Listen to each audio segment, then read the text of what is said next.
What does this person win for stumping you? What's that? What does this person win for stumping you?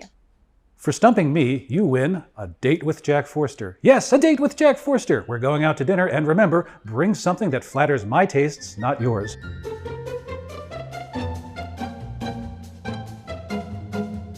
Hi everybody, I'm Jack Forster, Editor-in-Chief at HODINKEE.com, and you're watching Hey HODINKEE, where you ask and we answer questions about, you guessed it, wristwatches.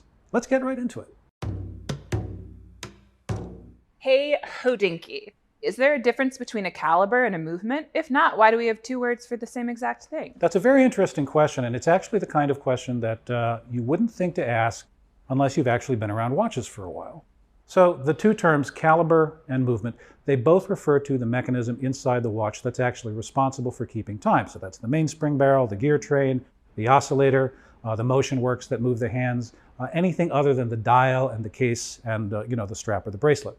So that's the movement. People use the term caliber, however, when they want to talk about a specific movement. So, for example, you might say, the movement in my watch is making a funny noise. It sounds like my lawnmower when I try to start it up on a Sunday, which it shouldn't. If somebody asks, the movement in my watch is an ATA caliber 2892. So caliber usually precedes the actual number, which is the name of the movement. The origin of the term caliber is sort of interesting. It is a bit obscure. Those of you who are interested in firearms will probably recognize the term as a description of the diameter of the projectile that is fired from a gun. And the word is actually quite old. It goes back to the Middle Ages. It was originally Arabic, and it came to be used through a process that no one quite has been able to elucidate historically. It came to be used to refer to a watch movement as well, possibly because of the relationship between the diameter of a movement and the diameter of a projectile.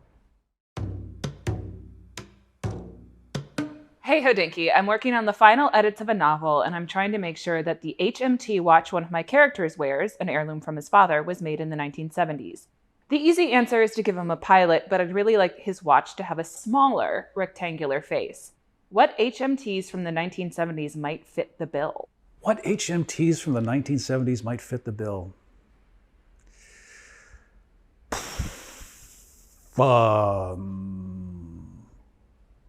Yeah. HMTs from the 1970s. I have to admit, I know less about HMT as a watch manufacturer than I do about just about anything else on this earth. HMT, for those of you who are wondering, stands for Hindustan Machine Tools. It is a company based in India that started making watches in 1951. And in response to your question, I got curious about what their production looked like, what the watches looked like. As far as I can tell from hunting around on eBay and a bunch of other places, they came in a huge, huge range of styles. There were the pilots that you refer to, but there were round watches, there were square cases. And I think that you, oh noble questioner, who have managed to stump me, you probably know a great deal more about HMT and its productions than I do. I will say I was very surprised at the range and variety of watches that they make. There's some very cool looking stuff out there. And they seem to be not only affordable, but a downright bargain if they're in decent mechanical condition at all. So looking around for vintage HMT watches is not a bad idea. Hey HODINKEE, I'm looking to buy an heirloom watch in the 10K to 20K range. I realize it's all subjective, but what would you personally choose? What would I personally choose? An heirloom watch under 20K? I think that you can still get a very good condition Rolex day date reference 1803 for less than $20,000. If you look around, you can find one in good condition. And I can't think of a watch that says heirloom watch more than a reference 1803 Rolex. I really don't know why I'm thinking that. There's just something about that particular watch right at this moment for reasons that completely escape me that make me think it would be just a fantastic heirloom watch to have. Other than that, there are plenty of other options. A Calibre 1861 Speedmaster, for example, a Calibre 3861 Speedmaster, any number of vintage Seamasters, any number of vintage Omega time-only watches. I think it's still possible to get really nice ultra-thin Vacheron and Audemars dress watches with automatic movements from the 1960s. So all of these are heirloom watches, but heirloom watches in different ways.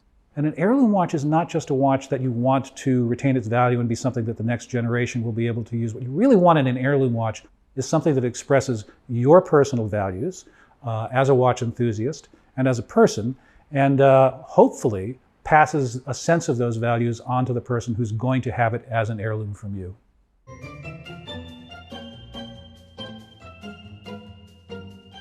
Well, everyone, thank you so much for watching, and thank you for all the fantastic questions. If you have other questions, please do send them on. You can send them to hey@hodinkee.com. That's hey@hodinkee.com, H-E-Y, not H-A-Y. And please don't forget to like and subscribe. See you soon.